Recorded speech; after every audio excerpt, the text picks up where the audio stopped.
A church full of grace. The News Church. 자, 우리 오늘 제목을 한번 읽어볼까요? 인심천심, 사람의 마음과 하늘의 마음이란 뜻으로 함께 은혜를 나누고자 합니다. 자, 우리가 지금 믿고 있는 이 종교, 이것은 개신교라고도 하고 기독교라고도 합니다. 기독교는 지금까지 그 근본 기준이 있었어요. 오른손이 하는 일을 왼손이 어떻게 하라? 모를 정도로 일을 하라. 은밀한 중에 또 자랑치 말라라는 얘기였어요. 즉 겸손하게 살아라, 겸손하게 행하라 라는 뜻이 숨어 있습니다. 타 종교와는 비교할 수 없을 정도로 복음을 위해서 사랑과 헌신을 쏟아내는 종교가 바로 기독교예요. 자, 그런데 여러분 한번 곰곰이 생각해 볼까요? 저와 여러분 그런 예수님의 사랑을 잘 전하셨나요? 그렇게 헌신으로 쏟아내셨나요? 교회를 위해서, 교회의 성도들을 위해서, 또 어려운 이웃을 위해서, 또 나를 핍박한 자들을 위해서 여러분 그 주님의 사랑을 전해보셨나요? 우리가 한번 생각해 보자고요. 예전에요, 다들 어렵고 힘들게 살던 70년대, 60년대, 저는 60년대 태어났습니다만 70년대서부터는 이제 제가 아장아장 걸어다니면서 뭔가를 보고 듣고 배웠기 때문에 70년 중반 때부터는 기억을 합니다. 제 기억으로는 71년 때부터 72년 때부터 제 기억이 있어요. 예전에 이렇게 흑백 TV에 쫙 미닫이 문 열고 또 미닫이 문 닫는 금성이라고 했던 골드스타가 예전에 금성이었어요. 근데 그 전에 일본에서 들어온 TV가 있었습니다. 혹시 뭔지 기억하세요? 미쯔비시, 도시바라고 하는 데서 나온 드르륵 TV라는 게 있었어요. 흑백 TV입니다. 그게요, 마을의 이장님 댁에나 꼭 한 대씩 있었어요. 무슨 이유로 그 이장님이 잘 살았는지는 모르겠습니다만 그 집에 그게 하나가 있었고 매주 수요일 저녁 8시만 되면 온 동네방네 사람들이 다 그 집 평상 마당에 다 모이고 그 TV가 어렵게 마루 탁 한가운데 모셔지게 됩니다. 그럼 흑백 TV에서 뭐를 봤는지 아세요? 이거 기억나십니까? 레슬링이라는 김일 선수가 나오는 레슬링을 보려고 난리가 납니다. 아직도 기억하는데 김일 선수의 숙적이 있었죠. 안토니오 이노키. 네, 안토니오 이노키의 특징은 뭐예요? 머리를 잡고 주먹으로 때리는 게 특징이었어요. 근데 이 안에다가 뭘 넣었어요? 기억 안 나세요? 네, 쇠붙인데 병따개를 쥐고서 막 때립니다. 심판이 아무리 검사할 때는 없었는데 이렇게 터치하고 할 때 그때 슬쩍 받아다가 그 병따개로 막 가려가지고 숨겨서 이마를 때리면 피가 나고 막 그랬어요. 그때 온 동네 사람들이 뭐라고 합니다. 저 죽일 놈, 나쁜 놈, 어떤 놈 막 이러고 핍박을 하죠. 자, 그랬던 시대가 있었습니다. 그날만 기다리는데 동네방네 아이들, 아주머니들은 바구니에 옥수수며 고구마며 심지어는 호박잎 찐 거며 가지고 오면 막 저녁을 먹으면서 동네방네한테 잔치가 벌어지는 날이 바로 그 레슬링을 하던 그런 때가 있었어요. 여러분, 물론 다른 집엔 TV가 없었기 때문에 이장님 댁으로 모였습니다. 그런데 그 TV 보면서 같이 십시일반 농사졌던 것으로 나눠 먹고 살던 그런 정들이 있었을 때가 있었어요. 그때는 옆집이 누가 아프다 그러면 온 동네가 난리가 납니다. 누가 화상에 물에 뒤었다 그러면 온 동네가 난리가 나는 거예요. 동네방네 어쩌면 좋으니 다 내 일처럼, 내 자식 일처럼 그렇게 마음 아파했던 때가 바로 70년대였습니다. 산업화 혁명이 일어나고 80년대로 넘어가면서부터 우리나라는요, 기독교가 그 힘을 잃기 시작했는데 왜 잃기 시작했냐면요, 잘 생각해 보면 1980년대에 들어와서 대한민국이 아시안게임도 86년에 또 올림픽도 88년에 하면서 대한민국에 돈이 많아지고 나서는 흥청망청 써대기 시작했습니다. 또 뭐가 있었죠? 칼라 TV가 82년에 들어오고 85년에는 대한민국의 500원짜리 지폐가 동전으로 바뀌는 해가 되었어요. 기억나시나요? 네. 제가 이걸 따로 연구한 건 아니고 제 기억 속에 있는 거예요. 다른 것보다도 물질적인 이 만몬이 우리 삶의 접해지고 사람이 편해지고 즐기기 시작하다 보니까 그때부터 점차 하나님을 등지기 시작했다는 겁니다. 예전에는 교회에 가기만 하면 내가 어려울 때 도움을 받을 수 있다. 교회 가기만 하면 못 먹었던 거 먹을 수 있다 해서 서로들 교회에 다 갔어요. 그러다가 믿음이 들어가기 시작했고 그 믿음의 어머니들이 눈보라가 쳐도 아이 등쳐매고 이 포대기라고 하는 거에 들쳐매고서는 예배당에 오는데 예배당에 난로 하나 가운데 떡 하니 놓고 그 안에 앉으면 얼마나 춥겠습니까? 그 넓은데. 마룻바닥에 무릎 꿇고 앉아갖고 울며 불며 하나님 앞에 기도했으니 하나님께서 그 백성들의 어려움을 보시고 잘 살게 도와줬더만 잘 살고 나니까 그때부터는 하나님을 등지기 시작했다는 겁니다. 지금의 교회를 이제는요 그것도 모자라서 지금의 교회를 핍박하기 시작해요. 교회 나오는 것 자체가 못된 것이고 교회 나오는 것 자체가 바보스러운 것처럼 여기게끔 만들어 놓는 게 세상입니다. 자, 이제 이 결과가 오늘 이 인심천심이라는 말씀을 통해 어떤 결과가 오게 될지를 알게 될 겁니다. 여러분들 두려워하지 마세요. 여러분들은 하나님께서 약속하셨어요. 뭐라고요? 어떠한 어려움도 공경도 잘 믿는 여러분들에게는 접하지 않게끔 하시겠다고 약속을 하십니다. 자, 이제 본론으로 넘어가겠습니다. 본문에 나오는 내용을 보면 1절 이하에서는 인생을 향한 하나님의 마음이 나오죠. 우리 오늘 찬양했잖아요. 아버지 하나님의 마음. 아버지가 보시는 그곳에 내 발걸음이 가 있기를 원하고 아버지가 눈물 흘리는 그곳에 내가 가 있기를 원한다고 했죠. 그래서 복음 전하고 선교해야 하는 거예요.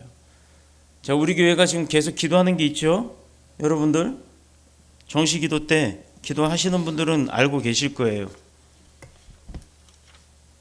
소식란에 보면 뭐라고 써 있어요? 맨 밑에 거. 캄보디아에 전교인 선교 수련회를 가는 거 이거 지금 기도하고 있죠. 캄보디아에 우리 센터가 있습니다. 스록축이라고 하는 곳에 아주 멋진 센터가 호텔 수준은 아니지만 모텔 수준으로는 갖춰져 있어요. 캄보디아에서 그렇게 지어진 건물이면 최고급입니다. 그런 선교센터가 있습니다. 그곳에 우리가 가서 수련회를 하러 갈 거예요. 그것을 놓고 기도하자는 겁니다. 왜? 비용도 있어야 되고 비행기 값도 있어야 되고 교회의 재정도 채워져야 되고 하는 부분이 있기 때문이에요. 아직 비행기를 한 번도 못 타보신 분이면 그때 타보세요. 6시간 동안 신나게 날아가서 1시간 반 동안 차 타고 고속도로를 달려가면 아주 멋진 곳이 있습니다. 그곳에서 정말 우리나라의 70년대의 모습을 캄보디아에서 볼 수가 있어요. 그 모습을 보며 우리가 얼마나 행복하게 잘 살고 있는지 깨달을 수가 있습니다. 자, 다시 본론으로 넘어가서 1절 이하는 인생을 향한 하나님의 마음이 나오고 5절 이하로 내려가면 이러한 하나님의 앞에서의 인간들이 어떤 생각이나 마음을 가졌었는지에 대한 내용이 나옵니다. 또 8절 이하에서는 그 다음에 그런 인간을 보고 보신 하나님의 그 속마음이 보여지는 거예요. 그리고 12절 마지막에는 다시 하나님을 향한 인간들의 마음을 볼 수가 있습니다. 호세아서를 읽어 내려가다 보면 호세아서 얼마 길지 않아요. 짧아요. 이 호세아서를 읽다 보면 읽으면 읽을수록 제가 목회자라서기보다도 내가 하나님을 따른다고 하는 그냥 주의 백성으로서 읽어본다 할지라도 이 마음이 참담함을 금할 수가 없습니다. 읽으면 읽을수록 끝으로 가면 갈수록 그 참담함이 보여지는 거예요. 자, 11장 1절에서 12절이 오늘 본문인데 이유는 어떻게 하나님의 형상으로 지음을 받고 하나님이 나머지는 전 세계 온 지구의 모든 것 세상 만물의 모든 것을 하나님의 말씀으로 다 이루셨지만 사람만큼은 빚으셨다고 돼 있어요. 뭘로 빚어요? 말씀으로 빚었을까요? 추정해 본데 하나님께서 사람만큼은 흙을 손으로 빚으신 거예요. 직접 손에 더러운 흙을 만져가면서 빚어 놓으신 거예요. 얼마나 소중하게 만드신 겁니까? 얼마나 귀하게 만드신 게 사람입니까? 그런데 이런 인간이 끝을 모를 정도로 타락하고 또 추락하고 망가질 수 있냐? 이렇게 의문이 들 정도예요. 어쩌면 이렇게 망가질 수가 있냐? 어쩌면 이렇게 막 살 수가 있냐? 어쩌면 이렇게 배반의 삶을 살 수가 있느냐라고 느껴지는 게 바로 호세아서입니다.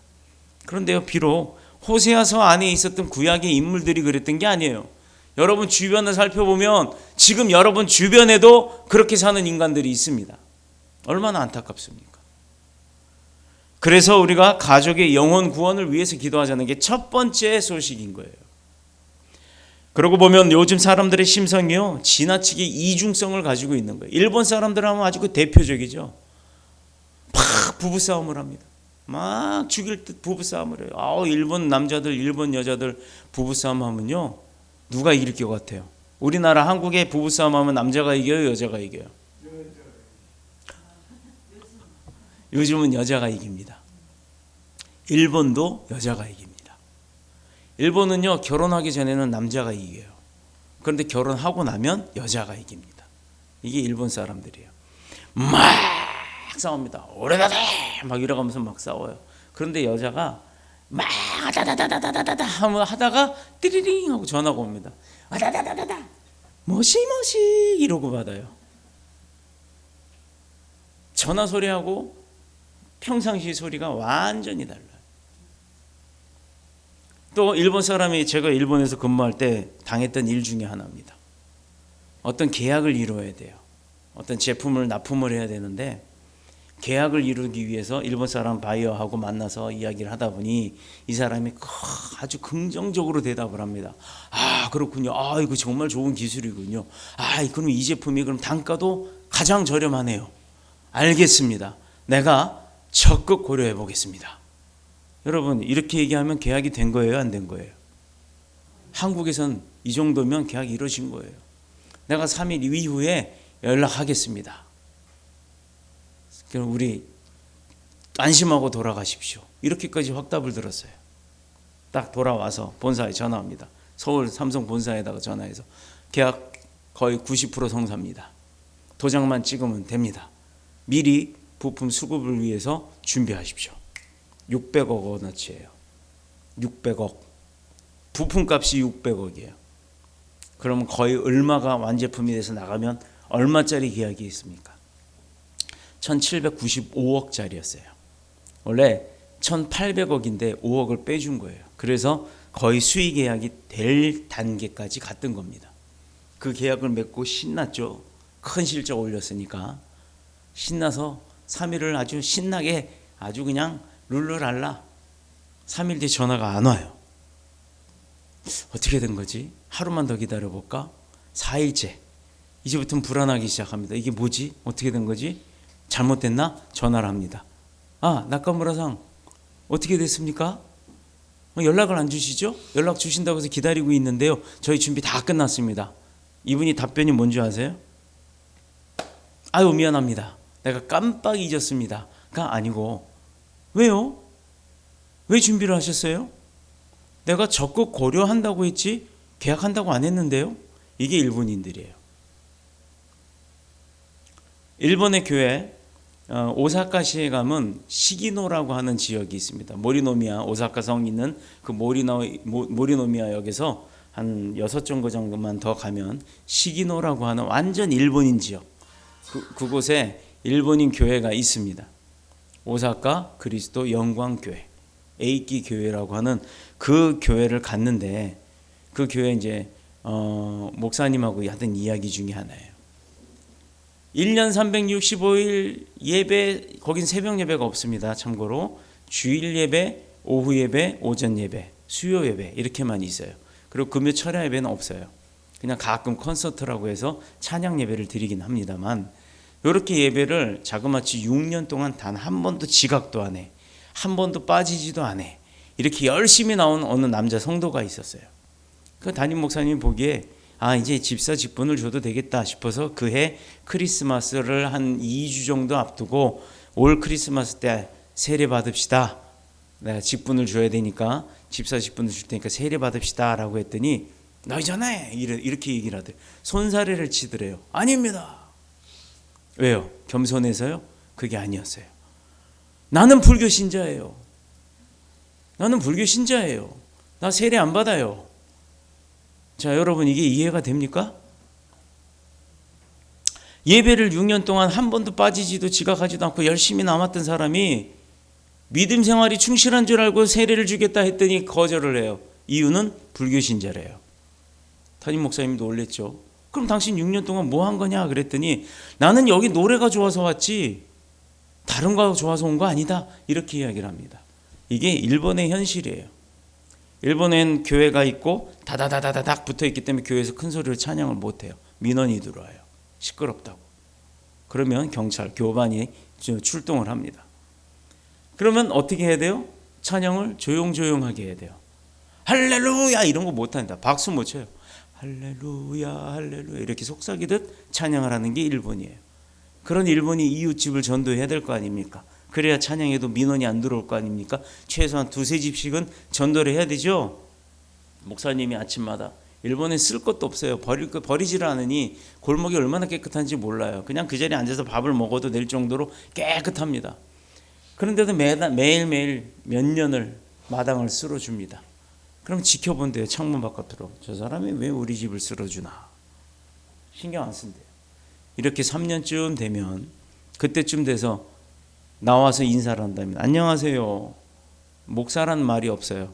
일본에는 센세입니다. 그냥 선생님이 맨날 우리 집 앞을 쓸어주는 이유가 뭡니까? 라고 이야기를 한대요. 나는 예수 그리스도의 사랑으로 옆집도 앞집도 뒷집도 다 쓸어드리는 겁니다. 그럼 그 예수가 누굽니까? 라는 관심을 3년쯤 됐을 때야 보인답니다. 이게 일본의 전도의 법이에요. 우리나라 단기 선교 가서 막 나눠주고 다 받아서 읽고 사형리까지 일본어 떠듬해서 해주면 뭐를 하냐고요? 우리 교회가 원래 일본어로 찬양하는 교회였어요. 그래서 일본 선교를 전문으로 하는 교회였습니다. 그러다가 교회 설립이 되고 나서부터 더뉴스라는 찬양단이 먼저 있었고 그 이후에 교회 설립으로 인해서 지금 일본 선교는 잠정 중단을 해놓은 상태예요. 일본 선교는 언제고 다시 갈 수 있습니다. 여러분, 이렇게 이중성을 가진 사람들의 마음이 일본인들이 최고다 하지만 그 일본에서 유행한 거는 2달만 지나면 한국에 들어오는 거 알아요? 일본에서 노래방 유행한 지 2달 만에 부산에 상륙한 지 6개월 만에 전국에 상륙. 뭐 비디오방, 무슨 방이라는 게 참 많죠. 그런 게 일본에서 만들어지는데 아주 전문적으로 그 사람들은 머리가 그런 데로만 빠져 있어요. 노는 대로만. 그게 일본에서 히트 쳤다 그러면 부산에 들어오는 건 이 2달이면 들어오고 부산에 들어온 지 6개월이면 전국에 다 퍼져버리는 거예요. 그런 일본 사람들의 이중성을 한국 사람들이 배워가면 되겠습니까? 안 되죠. 그런데 배워가고 있다는 게 이미 다 그렇게 살고 있다는 겁니다. 이중성의 이면에는요. 남 앞에서는 잘하는 척, 남 앞에서는 아는 척, 남 앞에서는 있는 척, 그러나 있지도 알지도 잘하지도 못하는 삶을 살고 있으면서 그 허세가 얼마나 강합니까? 한국 사람들. 골목은 좁아 터져 주차할 차도 없는데 죄다 큰 차만 타는 거. 작은 차 타면요. 그 사람을 이제는 무시까지 해요. 예전에 한동안 그런 얘기가 있었죠. 그랜저하고 티코 이야기. 그랜저를 한 대 사러 갔대요. 그랜저를 타고 막 신나서 가는데 뒤에 티코 하나가 열심히 쫓아오더래요. 내가 왼쪽으로 가면 왼쪽으로 쫓아오고 오른쪽으로 가면 오른쪽으로 쫓아가고. 그러니까 기분이 나빠서 이 사람이 딱 내려서 그 티코 운전사한테 갔더니 창문을 딱 내리더래요. 당신 뭐요? 그랬더니 이 티코는 서비스인데요. 이렇게 얘기했답니다. 그랜저 샀더니 티코가 서비스로 온다라고 할 정도로 이렇게 우스개 이야기를 나왔다는 것은 그건 비하하는 이야기였어요. 티코 타는 사람들을 그렇게 우습게 알았던 거죠. 실제로 방송에도 그런 일이 있었습니다. 앞에 외제차 타던 사람이요. 뒤에 오던 티코인가 앞에서 얼쩡거렸다고 앞질러 갔다 그랬나 하여튼 그래서 칼로 찔러서 상해를 입혔던 그런 사건도 있었습니다. 여러분, 차가 작으면 사람이 작은가요? 근데 사회의 인식은 그렇게 바뀌어가고 있다는 거예요. 남들이 가지지 못한 것을 내가 가지고 있으면 그건 당연한 건가요? 내가 누리지 못하는 것을 다른 사람이 누리는 거 보면 참을 수 없는 부끄러움과 분노가 솟아나야 맞는 겁니까? 그 속담에도 있잖아요. 사촌이 땅을 사면 뭐가 아프다? 배가 아프다. 자기가 능력이 없어서 내가 못 산 거는 생각을 안 하고 사촌이 능력이 있어서 땅 사면 그게 왜 배가 아픕니까? 사촌이 잘 돼가면 왜 그게 배가 아픕니까? 오히려 축복해 줘야죠. 믿음의 사람들은 축복해 줘야 될 줄로 믿습니다. 남이 잘 되면 나도 잘 되는 거예요. 여러분, 부자가 되고 싶으세요? 부자 안 되고 싶으세요? 부자 안 되고 싶으세요? 부자 되고 싶죠? 그러면 부자처럼 살아야 돼요. 부자처럼 살려면 부자들을 봐야 될 거 아닙니까? 부자가 사는 동네로 갈 수 있어요? 내 형편상 안 됩니다. 그러면 부자가 어떻게 사는지는 알아봐야 될 거 아닙니까? 부자가 아침 저녁 뒤집어져서 사는 사람 봤어요? 부자들이 남 잘 때 자기도 자고 남 일할 때 자기도 자는 사람 봤습니까? 부자들은요, 남 잘 때 일합니다. 그리고 남이 일할 땐 더 열심히 일해요. 더 노력을 한다는 겁니다. 부자가 거저되는 거 아니에요. 부자는요, 남보다 더 노력하기 때문에 되는 겁니다. 그런 부자들을 보려면 뭘 보고 배워요? 나 편하고 부자 되고 싶은 방법 없습니다. 내가 내 스스로가 괴로울 정도로 내 몸이 고달퍼야 부자가 될 수 있는 거예요. 잠 줄여가면서 먹을 거 덜 먹어가면서 그렇게 열심히 노력하는 사람들이 부자 될 반응이 또 훨씬 높은 거예요. 거기에다가 하나 더, 하나님을 의지하는 자. 근데 하나님도 의지하지 않고 남들 뭐 그냥 열심히 노력도 안 하고 이게 부자가 될 방법이 있습니까? 도둑질밖에 더 있겠어요? 그거는. 그 답은, 결과는 뻔하죠. 그래서 수단과 방법을 가리지 않고 응징하려고 하는 거에 있어요. 어떤 응징을 합니까? 자, 이런 마음에 무슨 감사를 기대할 수 있겠어요? 남이 잘 되는 거 배 아픈 사람의 마음에 무슨 감사가 있겠습니까? 남 잘 되면 나도 잘 되고 그 사람이 잘 된 만큼 나도 더 열심히 노력해야지 하는 도전을 받는 것이 아니라 그들을 갖다 어떻게든 내가 깔아뭉개려고 하는 그런 마음이라면 대체 무슨 감사가 그 사람 마음속에서 생겨날 수 있겠습니까? 이런 생각을 가진 사람들에게 무슨 미래가 있겠냐 이 말이에요. 그런 사람들하고 붙어 다니면서 무슨 미래가 있겠습니까?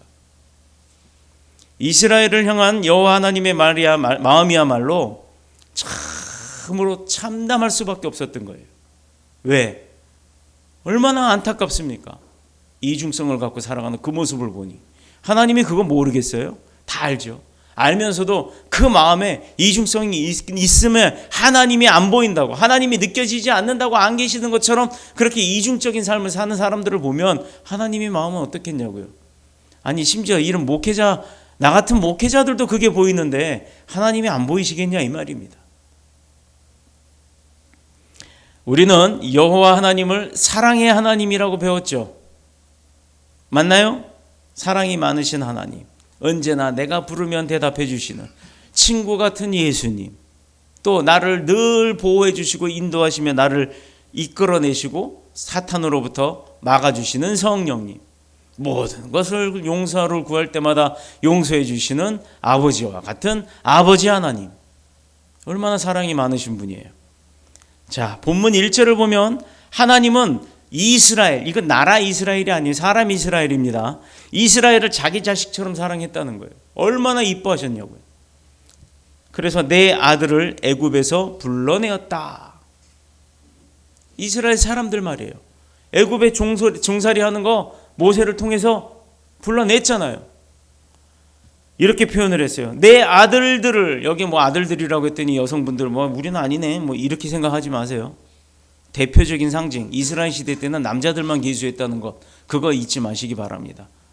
노인, 남자 노인, 그리고 여자 노인, 남자아이, 여자아이 계산 안 했어요.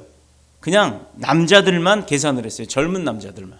그래서 여기 남자라고 이렇게 아들들이라고 표현된 겁니다. 자식을 키워본 부모들은 잘 알겠지만 특히 한국 사람들은요, 아들, 뭐 아들, 딸 다 있겠지만 그 중에도 우리 남아 선호 사상들이 좀 아직 요즘 많이 없어졌습니다만 아직도 있죠. 아직도 있어요. 그래서 이 아들이라고 하면 무조건 용서하고 이해하고 심지어 거짓말을 해도 잘 속아줍니다. 그냥 알지만 속아줘요. 은규는 안 그랬을 것 같아요. 은규는 착해서 뭐 학교에서 뭐 필요하다고 그러면서 영수증 이렇게 싹싹싹 칼로 긁어가지고 싹 바꿔가지고 2자를 갖다가 3자로 바꾸고 막 이렇게 안 했을 거야. 그지? 옛날엔 있었어. 나는 해봤거든.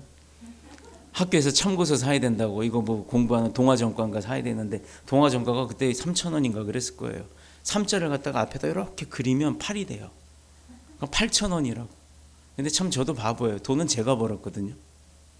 신문을 돌려서 돈은 제가 벌었는데 그 돈을 어머니 생활비 하라고 다 드렸어요. 9만 원. 그때 9만 원이면 쌀이 2가마예요. 80kg 쌀 2가마예요. 큰 돈이었어요. 그럼 거기서 8,000원을 빼는 거예요. 그러면서도 이거를 했어요, 제가. 아니, 쓸 거를 띄고 좀 드리면 얼마나 좋아. 근데 그럴 마음은 없었던 겁니다. 다 드리는 그 효자의 마음을 갖고 살기는 했지만 필요할 때는 그렇게 거짓말을 해서 쓴 적이 있어요. 저도 그랬습니다. 그럼에도 불구하고 어머니가 그거 모르셨겠어요? 볼펜으로 한 거고 인쇄한 거고 당연히 등사기로 이렇게 그 가리방이라 그래요. 이렇게 찍찍찍 긁은 거 이렇게 등사 잉크로 밀면 시험지에다 이렇게 인쇄돼서 나오잖아요. 그러면 그 글씨체하고 그 볼펜 글씨체하고 다른데 그걸 어머니가 모르셨겠어요? 아들이니까 그냥 넘어가 주신 거겠죠. 아들이라고 무조건 용서하고 심지어 거짓말도 잘 속아주는 이유가 뭐냐고요? 사랑하기 때문이에요. 사랑하기 때문에. 더 정확하게 표현하면 아주 맹목적으로 눈먼 사랑을 하나님께서 하셨기 때문에 그만큼 그 아들들에게 이스라엘 백성들에게 건 기대가 클 수밖에 없었다는 겁니다. 그런데요, 기대가 크면 상실감도 크다는 거 아시죠? 기대가 컸는데 그 아들이 배신해봐요. 그 상처는 말도 못합니다. 특히 내 아들이라는 표현은 매우 강력하고 깊은 의미를 갖고 있는데 마태복음 7장 11절에 보면 뭐라고 돼 있냐? 예수님의 말씀으로 그 앞구절에 제가 읽겠습니다. 마태복음 7장 11절이에요. 너희 중에 누가 아들이 떡을 달라 하는데 돌을 주며 생선 달라 하는데 뱀을 줄 사람이 있겠느냐? 이렇게 이야기를 하셨어요. 또 너희가 악한 자라도 좋은 것으로 자식에게 줄 줄 알거든 하물며 하늘에 계신 너희 아버지께서 구하는 자에게 좋은 것으로 주시지 않겠느냐라고 하는 반어법을 쓴 아주 확증적 증거의 말씀이 있습니다. 아들이 얼마나 귀한 존재인지 잘 보여주는 구절이죠. 하나님이 이렇게 생각하고 계시다는 거예요. 고기 달라는데 뱀 줄 부모가 어디 있냐 이 말이에요. 또한 믿음의 조상 아브라함을 시험하기 위해서 독자 이삭을 바치라고 했을 때 아브라함이 말씀 그대로 독자 이삭을 데리고 그 제단에 가서 돌을 쳐갖고 칼을 쳐서 죽이려고 막 하는 그 순간에 하나님이 멈추셨단 말이에요. 그 아이에게 손을 대지 말라. 그에게 아무 일도 하지 말라. 내가 내 아들 내 독자까지도 내게 아끼지 아니하였음을 보았으니 내가 이제야 네가 하나님 경외하는 줄 알겠노라 라고 이야기를 하셨던 거예요. 그리고 양 한 마리가 반대쪽에서 올라오게 하셨죠. 자, 여기서 답이 있어요. 하나님이 시험을 하신다는 거예요. 심지어 100년 만에 얻은 아들 이삭까지 제물로 놔라. 근데 아브라함이 그걸 했단 말이에요. 그게 쉽겠어요? 인간의 마음으로는 도저히 불가능합니다. 한두 살의 아이도 아니고 30세 때 얻은 것도 아니고 100살 만에 얻은 귀한 아들인데 그 아들을 제물로 바쳐라. 근데 바치려고 작정을 하고 칼을 들었을 때 그걸로 끝내는 게 아니었다는 거죠. 하나님은. 여러분, 여기서 중요한 게 있어요. 우리는 보통 하나님께서 그 제물을 준비하셨다는 거, 예비하셨다는 거, 양 한 마리 올라왔다고 했잖아요. 그렇죠? 거기까지만 우리는 이해를 합니다. 하나님은요, 한번 뱉으신 이야기는 꼭 하신다는 거예요. 제물을 양으로 받으셨다는 것까지 우리가 봐야 하는 겁니다. 이게 뭔 얘기냐? 하나님께서 마음 먹으신 일은 끝까지 행하신다는 거예요. 마지막까지. 그 결론까지 보신다는 겁니다. 이삭을 제물로 바치라고 하셨지만 이삭을 죽이려고 했던 아브라함의 마음을 보신 하나님께서 양을 제물로 준비하신 것까지는 있지만 결론은 뭐예요? 그 양을 제물로 받으셨다는 거 아닙니까? 그 제사를 받으셨다는 거예요. 아들은 살리고 하나님께서 준비하신 제물은 받으셨다는 거예요. 이 얘긴즉슨 우리가 하나님 앞으로 지금 저와 여러분이 와서 이 시간, 이 귀한 시간에도, 시은이는 공부해야 될 시간에도 와서 예배 드리는 것, 공부보다도 예배를 더 중요시 여기는 것, 이거에 하나님이 어떤 결과를 주실지는 이미 답이 나온 거예요. 이래서 우리가 하나님 앞에 충성하라는 겁니다. 근데 그걸 못하냐고요. 그거 못하면서 뭐를 해서 성공을 하겠냐고요. 못합니다. 성공. 죽었다 깨어나도 안 됩니다. 이제 오기가 나서라도 한번 해보세요. 성공 한번 해보세요. 하나님이 그 성공을 이루시는지, 하나님 앞에 먼저 나와서 하나님 앞에 먼저 충성할 때 그 일들이 자연적으로 하나님의 순리대로 이루어지는 건데 뭐 하려고 그렇게 힘들게 가냐 이 말이에요. 우리가 하나님을 진심으로 사랑하고 그 은혜에 보답하려는 마음을 어떻게 알 수 있어요? 내 아들까지 원하시면 드린다 이거예요. 드릴 수 있는 마음의 준비가 되어 있어야 되는 줄로 믿습니다. 이것은 우리가 하나님으로부터 받은 사랑도 마찬가지예요. 그런데 지금 우리의 마음은 어때요? 그리고 그때 이스라엘의 마음은 어땠어요? 오늘 본문의 이스라엘의 마음은 어땠습니까? 2절 한번 볼까요?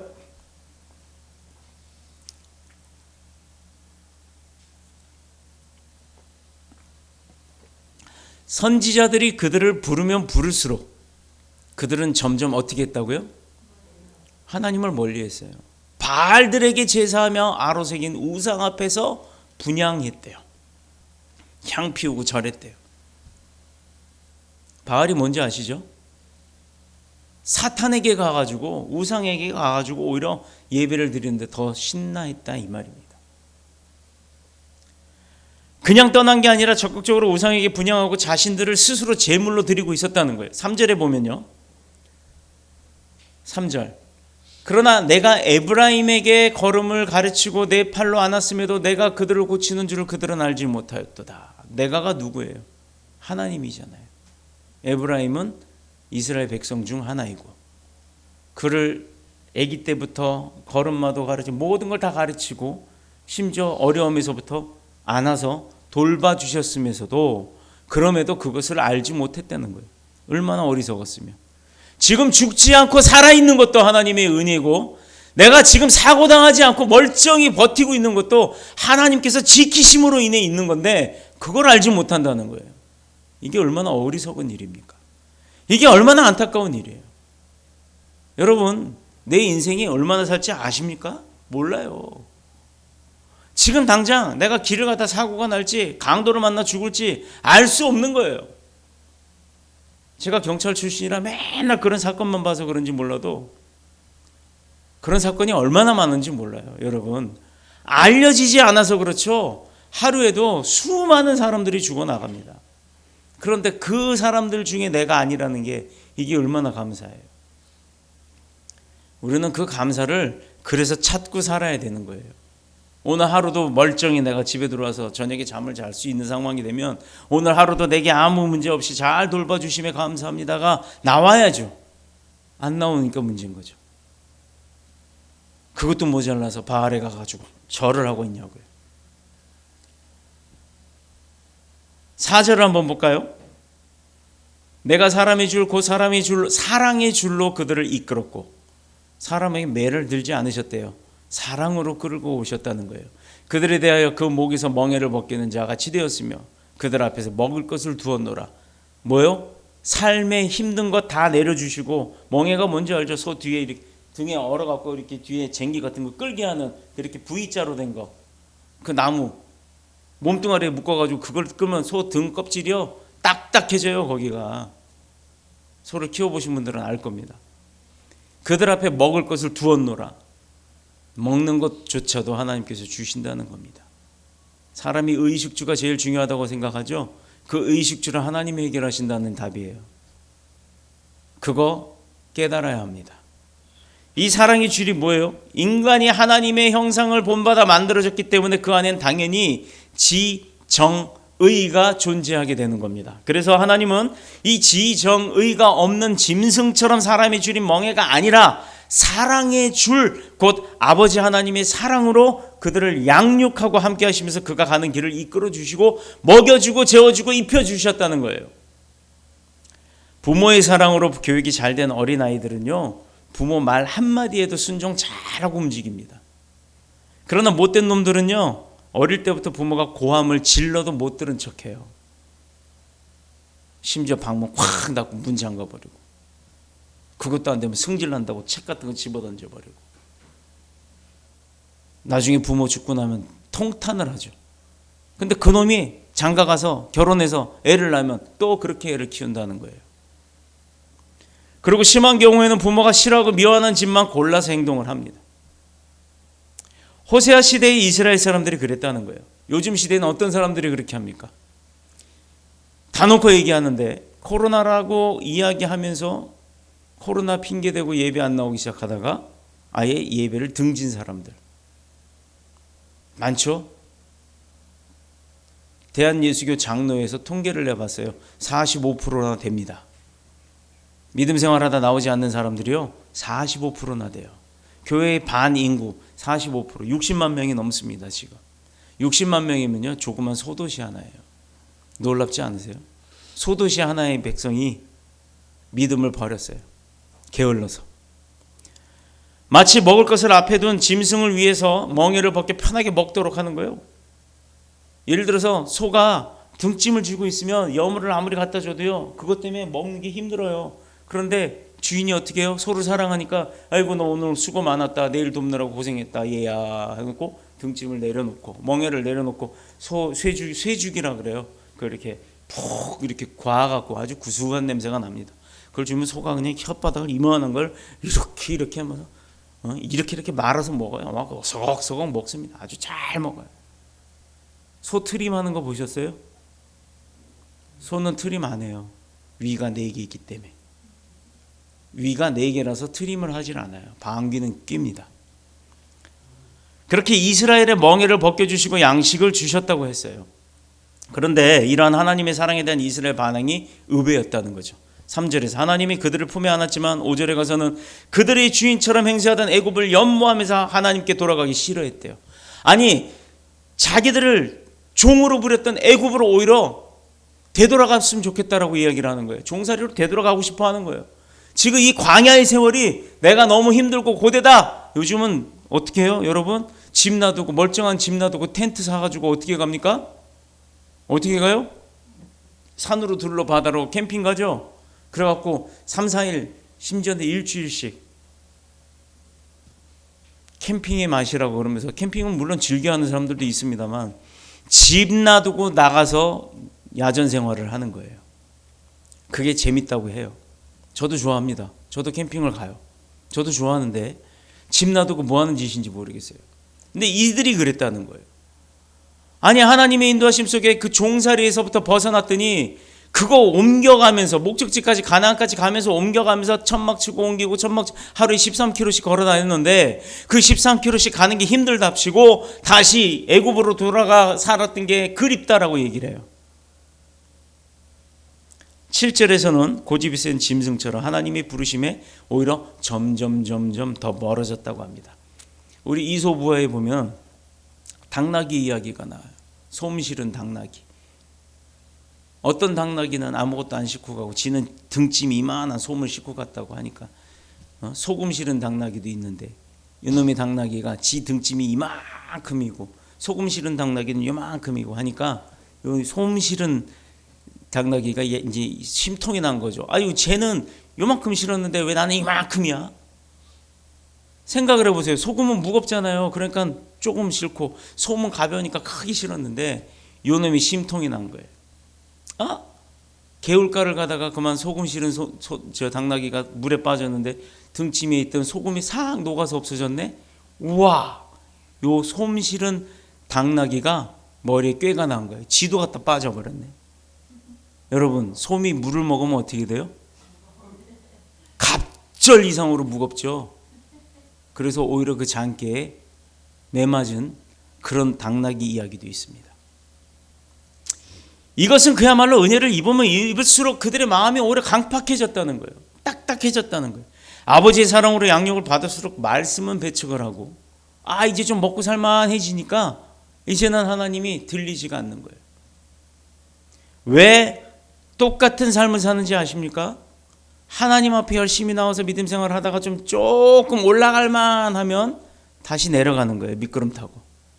또 올라갈만 하면 또 미끄럼 타는 거예요. 미끄럼 타는 게 재밌나 봐요. 올라가는 사람은 끝까지 올라갑니다. 여러분, 그런 사람들이 특징이 있어요. 등산을 가보면 알아요. 등산을 시작하면 가다가 중도 포기하는 사람들이 있고 어떤 사람은 끝까지 컥컥대도 쉬었다 가면서도 끝까지 올라가려고 하는 사람이 있어요. 누가 성공하는 사람이에요? 끝까지 올라간 사람이 성공하는 사람이에요. 그 사람은요 끈기가 있어요. 중간에 중도 포기하는 사람들은 올라갔으면 어차피 내려올 거 내가 기다리고 있다가 내려올 때 같이 가야지. 이런 사람들은 발전이 없습니다. 가끔 제가 그래서 등산을 한번 가보는데 등산 가보는 사람들요 특징이 있어요. 끝까지 헉헉대더라도 올라온 사람은 실패하는 걸 본 적이 없어요. 그런데 대충 중간에 앉아 있다가 내려올 때 좀 올라갔다 온 것처럼 하는 사람들, 이 사람들은 맨날 남의 뒷전에만 서 있습니다. 용서를 받으면 받을수록 그 마음이 교만해지고 아버지의 사랑을 귀하게 여길 줄 몰랐다는 거예요. 인간의 마음을 이같이 인간의 마음은 받으면 받을수록 누리면 누릴수록 그만큼 은혜의 소중함을 당연시한다는 겁니다. 거저받는 건 없어요. 동량하지 않는 이상 거저받지 않습니다. 누구도 거저주지 않습니다. 최소한의 내가 움직여야 얻을 수 있는 거예요. 이스라엘은 광야에서 말씀으로 양육받고 자신의 눈동자처럼 그들을 아끼셨지만 결국 이스라엘은 아무것도 아닌 우상에게로 달려가고 기꺼이 그 종이 되기를 자청했던 거예요. 자, 그야말로 예수님께서 하신 말씀대로 거룩한 것을 개에게 주지 말며 너희 진주를 돼지 앞에 던지지 말라. 그것을 발로 밟고 돌이켜 너희를 찢어 상하게 할까 염려하라는 마태복음 7장 6절의 말씀에 있습니다. 말씀 그대로 행하고 말았다는 거예요. 바로 이것이 세월이 흘러도 변할 줄 모르는 인간의 마음이에요. 왜 그러느냐? 왜 변하지 않느냐? 우리 안에는 여전히 인간의 힘으로 어쩔 수 없는 죄성이 자리 잡고 있는데 그 죄를 내가 이기려고 하지 못한다는 거예요. 그 노력이 없다는 거예요. 게으름이 편하죠. 앉으면 눕고 싶고 누우면 자고 싶다고. 한 번 자고 두 번 자고 세 번 자고 네 번 자면요 그 잠이 늘어요. 잠은 잘수록 늡니다. 하루 24시간 중에 12시간 자는 사람도 봤어요. 제가. 그 12시간 동안 자는 사람, 아파서 자는 거 어쩔 수 없죠. 그거 말고 게을러서 자는 사람. 그 게을러서 자는 사람들이요 어떻게 하는지 어떻게 사는지 저는 너무너무 잘 압니다. 못 사는 사람, 힘들게 사는 사람, 어렵게 사는 사람들이요 왜 거기서 탈피하지 못하는 줄 아세요? 방법은 하나예요. 몰라서 그래요. 몰라서. 탈피하는 방법을 몰라서 그래요. 알려드릴게요. 내가 부자 되고 싶어요? 부자가 어떻게 사는지를 배우시기 바랍니다. 그러면 부자 됩니다. 근데 부자를 볼 수가 없잖아요? 부자를 만날 수가 없잖아요? 부자하고 자꾸 만나보세요. 부자가 안 만나줘서 문제지. 그래서 하나님은 그런 문제를 근본적으로 해결해 주시기 위해서 독생자 예수 그리스도를 우리에게 보내주신 거예요. 자, 이제 그러면 안 만나주는 부자를 만나려고 하지 말고 누구를 만나야 한다고요? 누굴 만나야 된다고요? 예수님을 만나야 돼요.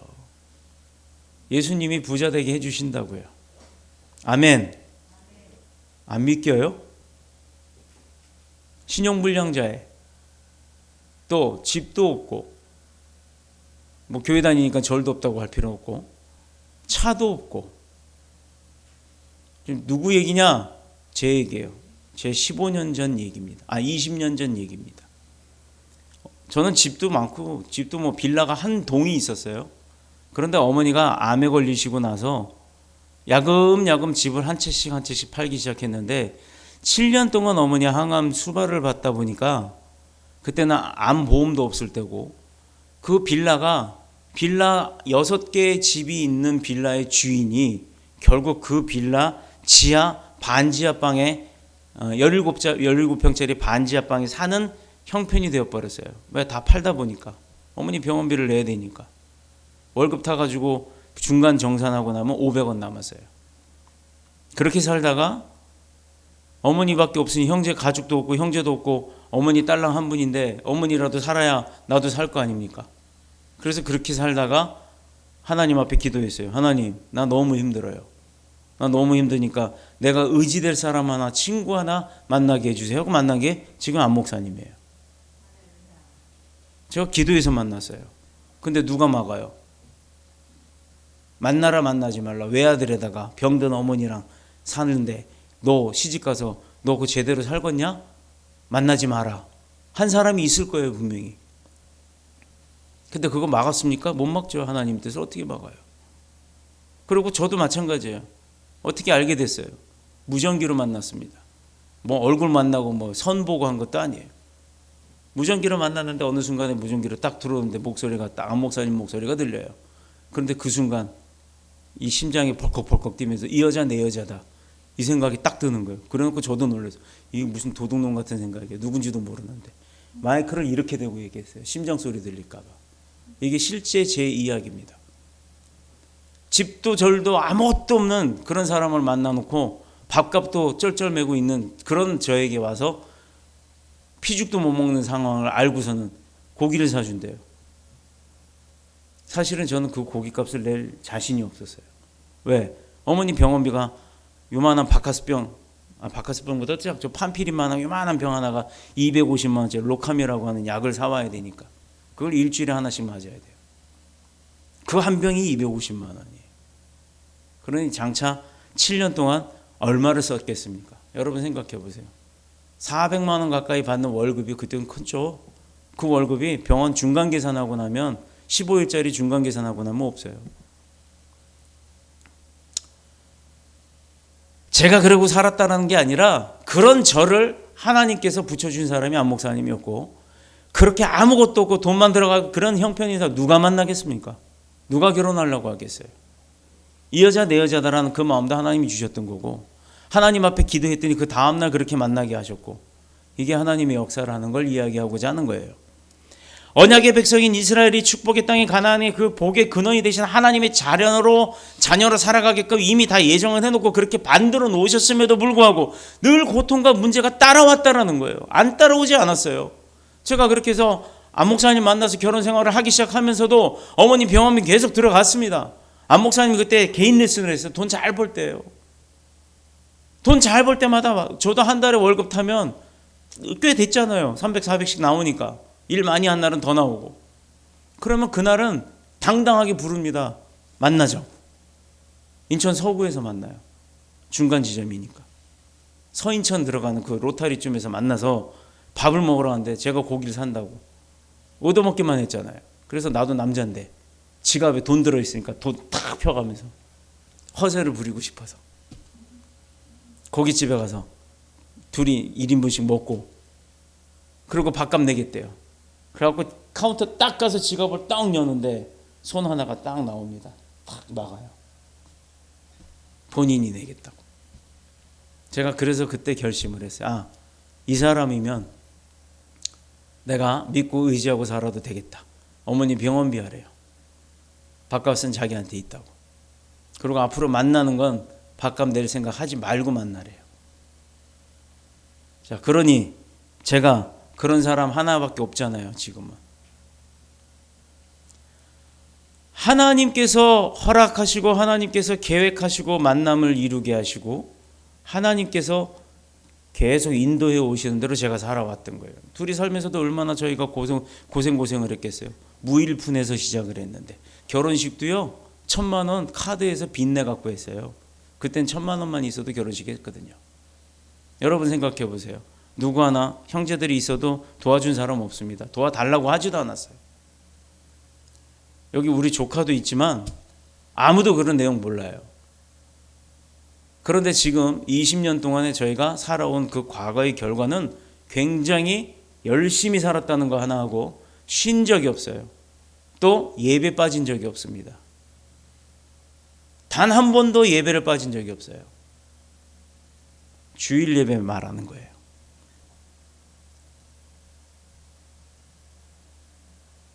교회 일 안 한 적 없습니다.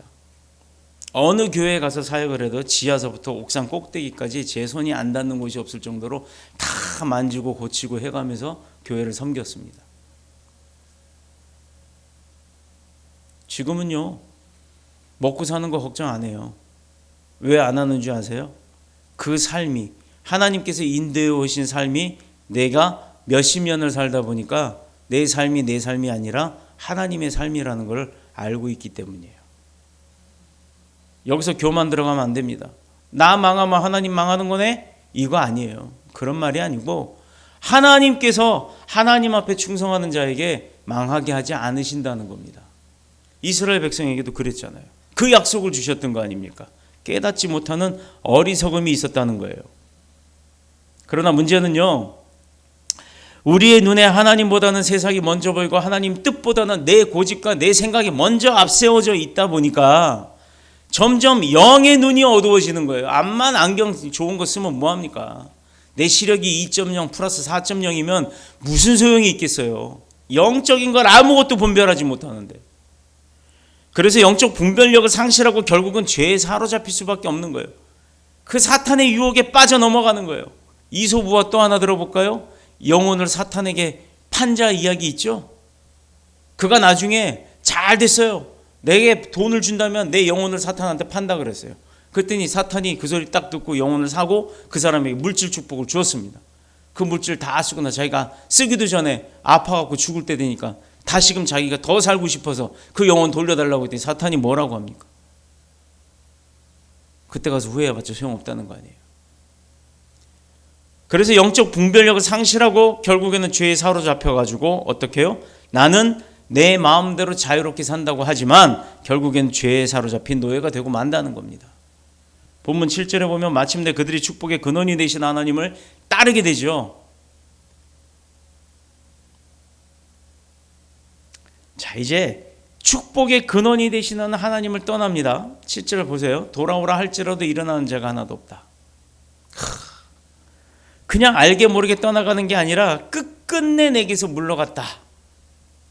이렇게 표현이 되어 있습니다. 이전 성경을 보면 지금 개역개정이잖아요. 그 전 성경을 보면 결심하고 물러갔다라고 되어 있습니다. 작정했대요. 여기서 말하는 결심은 원어로 말하면 타라예요. 타라. 타라 할 때 그 타라. 이것은 집착하다, 매달리다, 치우치다 이런 의미를 갖고 있습니다. 하나님을 무시하고 그를 떠나는 것. 하나님을 떠나는 것은 집요하게 계획적으로 하고 있음을 알 수 있다는 거예요. 하나님 떠나는 게 사탄의 계획이라는 거예요. 그 계획에 사로잡혀서 예배 안 나오면 그거 심각한 거죠. 그런 사람이 46%래요. 자, 그렇다면 하나님을 떠나 죄 가운데 내 마음대로 사는 그 결과는 어떻게 될까? 이것이 궁금하죠. 그런 사람들. 8절에 대한 여호와 하나님의 마음을 편하기를 불붙는 것 같다. 불붙는 것. 8절.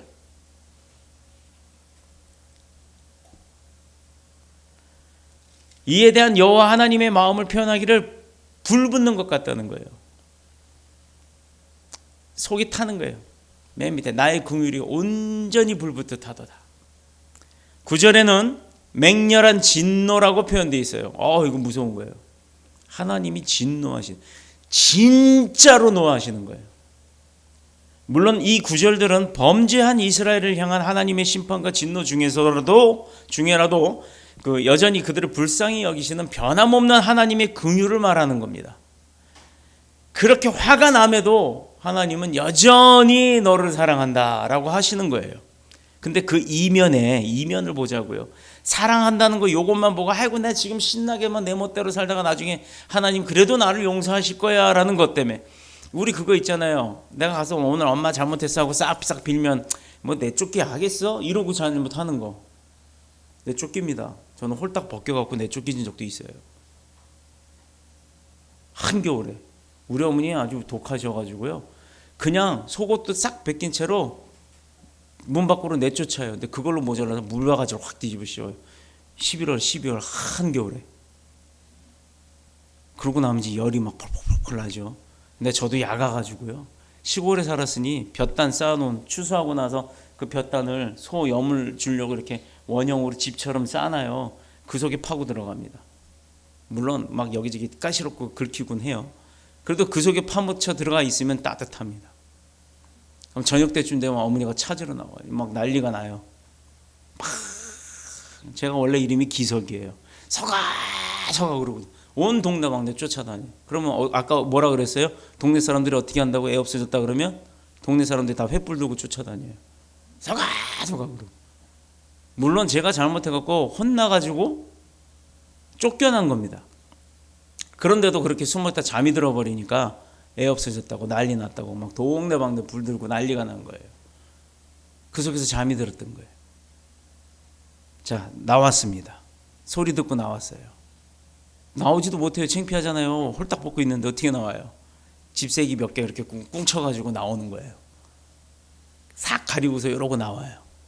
그러면 동네에서는 이미 다 알죠. 내 친구도 있고 동생들도 있고 학교 친구들도 있는데 막 얼레꼴레 이런 것도 할 거 아니에요. 근데 그렇게 안 해요. 어디 갔다 이제 왔냐고 난리가 나는 거예요. 그럼 나 저기 있었다고. 그 다음부터는 또 그런 일이 벌어지면 집세기부터 쑤셔요. 그 속에 있나 싶어서. 자, 또 각설해서 넘어갑니다. 바로 그런 부모의 마음이에요. 그런 어머니의 마음처럼 내쫓았어도 돌아오지 않으면 걱정하고 횃불 들고 쫓아나오는 그 어머니의 마음으로 하나님이 우리를 그렇게 사랑하신다는 겁니다. 근데 그걸 이용하지 말라는 거예요. 이 이면에는 죄에 대한 엄중한 심판이 진행되고 있음을 우리가 알아야 되는 겁니다. 심판, 아까 뭐라 그랬어요? 아브라함이 이삭 대신에 뭐 양 올라오게 했죠? 그걸로 성경에 끝나 있습니다만 분명한 그 양을 제물로 받으셨다는 거예요. 하나님은요, 하나님이 하시기로 했던 거는 작정하신 일은 합니다. 처벌하기로 한 건 처벌합니다. 왜 처벌을 받고 하나님 앞에 되돌아오냐 이 말이에요. 처벌받지 말고 용서할 일을 하지 말고 그냥 하나님 앞에 충성하면 처음부터 끝까지 다 순탄하게 간다는 걸 이야기하는 겁니다. 자꾸 딴짓거리를 하지 말라는 거예요. 성경에도 이런데 섣불리 성경을 안다고 함부로 말하지 마세요. 사람에 대하여 사랑을 베풀되 죄에 대하여서는 냉철하게 대처해야 하는 것이 현명한 크리스찬의 모습입니다. 사람 긍휼하죠. 그 사람이 잘못한 거 밉지요. 그러나 그 사람은 용서합니다. 그러나 그 사람의 행위에 대해서, 그게 바뀌지 않는 행위에 대해서는 단호하게 처벌해야 하는 거예요. 성경도 그랬습니다. 타협이요? 타협? 죄에 대해서는 그런 거 결코 없습니다. 타협을 죄와 타협을 할 게 아니 타협할 게 없어갖고 죄하고 타협을 합니까? 문제는요, 하나님이 지금까지 오래 참으셨는데 조금 더 참으시면 될 것인데 왜 지금에 와서 징계를 하시느냐, 이 이야기만 하고 마치도록 합니다. 여기에 대해서 히브리서 12장 6절 사도 바울이 말하기를 주께서 그 사랑하시는 자를 징계하시고 그가 받아들이시는 아들마다 채찍질하심이라. 계속해서 히브리서 12장 11절에 무릇 징계가 당시에는 즐거워 보이지 않고 슬퍼 보이나 후에 그로 말미암아 연단받는 자들은 아멘 하실 준비하세요. 의와 평강의 열매를 맺느니라. 아멘. 엄마가 홀딱 벗겨서 내쫓은 거 저 나가서 죽으라고 내쫓았나요? 고생하라고 홀딱 물 뿌려갖고 덜덜덜 떨게 그렇게 해서 내쫓은 거 어머니는 마음이 기뻤을까요? 그 이후에 어떤 일이 벌어졌어요? 열이 40도까지 펄펄 올라갑니다. 난리가 났죠. 이제 결국은 감기가 들린 거예요. 그래 놨더니 어머니 어떻게 해요? 밤새 옆에 앉아갖고 잠도 안 주무시고 수건, 옛날엔 병원도 없잖아요. 병원 한번 가려면 힘들고, 제가 살던 문경군 가은읍 왕릉 삼리는 은성탄광이라고 하는 그 탄광 밑에 탄광에서 운영하는 보건소 같이 조그만 거 하나 있었는데 거기도 6시면 끝이에요. 퇴근하고 나면 아무도 없어요. 의사가 예전에는 가방 들고 왕진하는 왕진의사라는 게 있었어요. 근데 그것도 차가 다니는 시간이나 되는 거죠. 하루에 아침에 한 번, 저녁에 한 번, 열차 딱 2번 들어오는데 그런 마을에, 그 탄광촌에 의사가 오려면 자전거 타고 가야 되는데 그 밤중에 자전거 옛날에 그거 아세요? 타고 가면 앞에 불 들어왔다가 또 천천히 가면 흐려졌다 하는 거. 요즘처럼 뭐 라이트 탁 켜고 가는 그런 것도 아니에요. 빨리 달리면 밝아지고 흐리게 천천히 달리면 흐려지는 그런 자전거, 이렇게 짐 자전거 같은 거 타고 와야 되는데 그거 타고 누가 올 사람이 있겠냐고. 그러니 어머니가 밤새 세숫대에다 물 떠다 놓고 수건, 이게 이마에다가 열 내리라고 이마에다 얹었다. 이걸 이렇게 따뜻해지면 또 이렇게 밤새도록 그거 하고 계신 거예요. 아니 왜 사서 고생을 해? 왜 내쫓지를 말지? 내쫓고 나서 왜 그 감기 들게 해갖고 밤새 그러고 있어요? 이게 아들놈의 생각일 겁니다. 근데 어머니 마음은 그게 아니잖아요. 다시는 죄 짓지 말라고, 다시는 용서받을 짓 하지 말라고 엄하게 다스린 거였어요. 하나님도 그러잖아요. 의와 평강의 열매를 맺느니라. 어떻게 해요? 연단받은 자들은. 자, 그러면 이렇게까지 알려줬는데도 아직도 정신 못 차리면 안 되죠. 이렇게까지 알려줬는데도 정신 못 차리면 나도 이제 답 없어. 징계를 함과 결과는 결국 그 사람을 사랑하기 때문에 연단의 열매를 얻게 하려고 가리키시는 거예요. 근데 여러분 생각해 보세요. 처음부터 순종 잘하면요, 예배 잘 드리고 말씀 잘 들으면 연단 받을 일이 없잖아요. 결과는 똑같아요. 결과는 똑같이 열매를 얻습니다. 그런데 누구는 말 안 들어갖고 연단 받아가면서 열매를 얻고, 누구는 처음부터 순종 잘해서 열매를 얻고, 여러분 어떤 사람이 될 거예요? 첫 번째, 두 번째. 매 맞고 되실래요? 안 매 맞고 되실래요? 두 번째가 나은 거잖아요. 여러분들이 지금 그렇게 하고 계시는 분들이에요. 그런데 아직도 첫 번째에 머무는 사람들이 있어요. 근데 이런 사람들의 특징은 한 번으로 열매 맺는 게 아니라는 거예요. 반복한다는 거죠. 내면에서 제일 중요한 것이 뭔지 아시겠죠? 인간의 마음은 은혜를 입으면 그걸 당연한 것으로 여기고, 나중에는 모든 것이 여호와 하나님으로부터 말미암음에도 불구하고 전부 나의 공로, 나의 소유, 내 능력이라고 자랑한다는 거예요. 은혜를 베푼 자를 잊어버리고 그에게서 점점 떠나가는 게 인간의 습성입니다. 그러나 하나님의 마음은 그들이 하나님의 은혜로 살면서도 욕심을 버리지 못하여도, 또 교만하고 하나님을 떠나고 잊어버려도 한 번 하나님의 백성이라고 인정한 그들을 잊지 않고 기다리고 계시다는 것. 효자는요, 다른 거 없어요. 부모의 마음을 근심케 하지 않는 자가 효자, 효녀입니다. 하나님의 백성이 하나님을 근심케 하면 되겠습니까? 오늘의 말씀에 내 가슴이 울림이 있다면 얼른 하나님 앞으로 돌아오시기 바랍니다. 비록 더뉴스 교회뿐만 아니라 세상의 모든 교회에 속했던 사람들이라 하면 오늘의 말씀이 그들의 가슴 속에서 울림이 있기를 원합니다. 오늘 이러한 아버지 하나님의 마음을 잘 알고 깨닫는 은혜가 저와 여러분 가운데 충만하시기를 축원합니다. 기도드리겠습니다.